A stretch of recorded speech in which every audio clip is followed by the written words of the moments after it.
شروع اللہ کے نام سے جو بڑا مہربان نہایت رحم والا ہے۔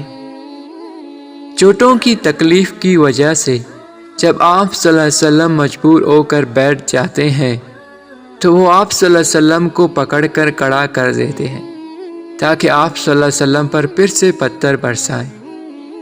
چنانچہ آپ صلی اللہ علیہ وسلم مجبوراً چلنا شروع کر دیتے ہیں اور وہ ستمگر پتھر مارتے اور ٹٹے لگاتے ہیں۔ 2 میل تک محمد صلی اللہ علیہ وسلم پر اسی طرح پتھر برسائے گئے۔ زید بن حارثہ رضی اللہ تعالیٰ آپ صلی اللہ علیہ وسلم کو پتھروں سے بچانے کے لیے خود پتھروں کی بارش اپنے اوپر لیتے رہے یہاں تک کہ ان کا اثر پھٹ گیا۔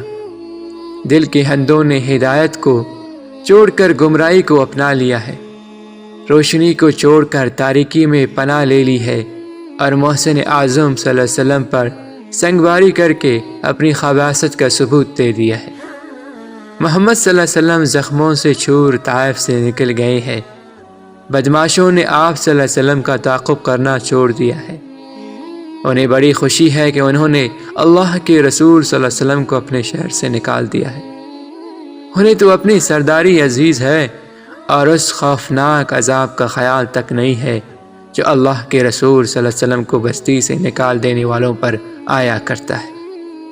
ارض و سما کی ساعتیں پکار پکار کر کہہ رہی ہے، محمد صلی اللہ علیہ وسلم کے غلاموں یاد رکھو، تمہیں بھی دوسروں تک ان کا پیغام پہنچانے کی پاداشت میں ایسے مذاہب سے گزرنا پڑے گا۔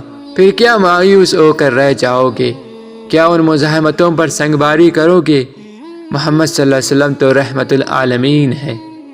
تم بھی رحمت و شفقت کا پیغام دنیا کے کونے کونے تک پہنچا دو تاکہ تم پر رحمت ہوتی رہے۔